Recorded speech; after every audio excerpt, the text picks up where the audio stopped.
नमस्कार मैत्रिणींनो, स्वागत आहे तुमचं आपल्या पूजाज आर्ट या यूट्यूब चॅनलमध्ये। आजपासून इंग्रजी महिन्यानुसार नवीन वर्ष सुरू होत आहे। तर 2025 या नवीन वर्षाच्या सगळ्यांना खूप खूप शुभेच्छा। आणि मैत्रिणींनो, आजपासून मी काहीतरी चॅनलवरती नवीन टाकण्याचा प्रयत्न करत आहे। मला तर माहीतच असेल की माझा channel rangoli, art and craft आणि स्केचिंगशी रिलेटेड आहे, तर म्हणजे पूर्णपणे आर्ट या क्षेत्राशी रिलेटेड आहे।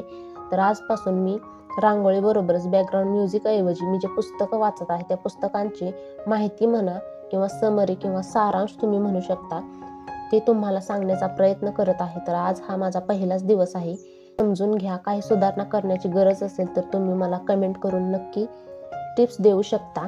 त्या पुस्तकाचं मी फक्त इंट्रोडक्शन करून देणार आहे, थोडक्यात माहिती सांगणार आहे। त्या पुस्तकाचं नाव आहे द सिक्रेट, म्हणजे रहस्य। रोंडा बर्न या लेखिकेने हे पुस्तक लिहिलं आहे। हे पुस्तक लिहिण्यामागचं लेखिकेचं खरं उद्दिष्ट हेच आहे की प्रत्येक माणसाला या पुस्तकामध्ये सांगितलेलं रहस्य, जे त्यांनी वाचलं होतं त्या पुस्तकामध्ये जे रहस्य होते ती प्रत्येक माणसाला का माहीत नाहीत। त्या पुस्तकामधून जे रहस्य सांगितले आहे त्या चमत्कारातून प्रत्येक माणूस त्याला जे हवं आहे ते का मिळू शकत नाही, तर याच्यासाठी लेखिकेने हे पुस्तक लिहिलं आहे। रोंडा बर्न या लेखिकेला खूप मोठ्या संकटामध्ये, अडचणीच्या काळामध्ये अडकल्या होत्या। त्यावेळेस त्यांच्या मुलीने त्यांना एक पुस्तक दिलं होतं, जे की खूप जुनं होतं, अगदी 100 वर्षापूर्वी जुनं होतं। तर त्या पुस्तकामध्ये खूप मोठ्या शास्त्रज्ञांचा उल्लेख केला होता, जसं की Shakespeare, Newton, Albert Einstein, Edison या शास्त्रज्ञांची नावं त्यात होती की पण त्या शास्त्रज्ञांनी हे रहस्य स्वतःपुरतंच मर्यादित ठेवलं। त्यांना असं वाटलं की हे रहस्य फक्त आपल्यालाच माहीत असावं। पण लेखिकेला हे पुस्तक वाचत असताना सतत त्यांच्या मनात यायचा हा प्रश्न की प्रत्येक माणसापर्यंत ही गोष्ट का माहिती नाही। ते जाणून घेतल्यानंतर, याच्यात जी शक्ती आहे त्या शक्तीचा वापर केल्यानंतर प्रत्येक माणूस त्याला हवं ते ध्येय मिळवू शकतो, सुखी समृद्धी आयुष्य जगू शकतो।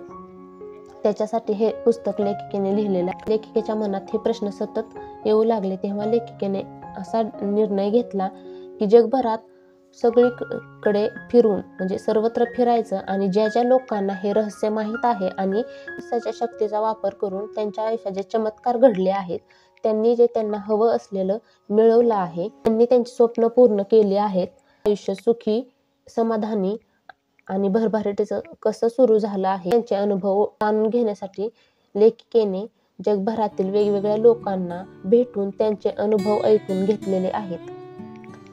किंवा आणखी बऱ्याचदा इंटरनेटवरही याविषयी त्यांनी सर्च केलं आहे।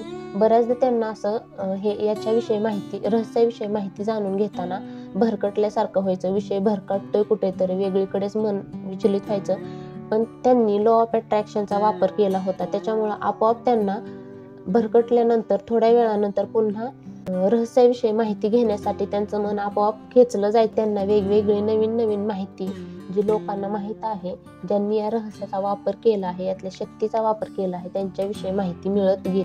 आजच्या व्हिडिओमध्ये फक्त एवढंच, काही ते पहिलीच वेळ आहे, बरंच काही चुकलं असेल तुम्ही समजून घ्यालच, पण काही सुधारणा करण्याची गरज असेल तर प्लीज मला कमेंट बॉक्समध्ये टिप्स द्या की जेणेकरून मी आणखी इम्प्रूव्ह करू शकते। मी जी पुस्तकं वाचत आहे त्या पुस्तकांचा सारांश सांगण्यामागे एकच उद्देश आहे, जे की ज्या माझ्या गृहिणी अशा मैत्रिणी आहेत ज्यांना पुस्तकं वाचण्याची आवड आहे, पण घरच्या कामामुळे किंवा ऑफिसच्या कामामुळे पुस्तकं वाचता येत नाहीत, वेळ भेटत नाही, त्यांनी रांगोळी बघता बघता दुपारच्या वेळी निवांत रांगोळी बघता बघता सोबतच ऑडिओ बुकच्या माध्यमातून त्यांना काही पुस्तकांविषयी माहिती मिळेल, पुस्तकांमधल्या गोष्टी समजून घेतील, त्यांच्या ज्ञानामध्ये भर पडेल आणि पुस्तकं वाचण्याची आवड निर्माण होईल। त्या पुस्तकं वाचण्यासाठी वेगळा वेळ काढू शकतात, या उद्देशाने मी हे समरी तुमच्यापर्यंत पोहोचवण्याचा प्रयत्न करत आहे।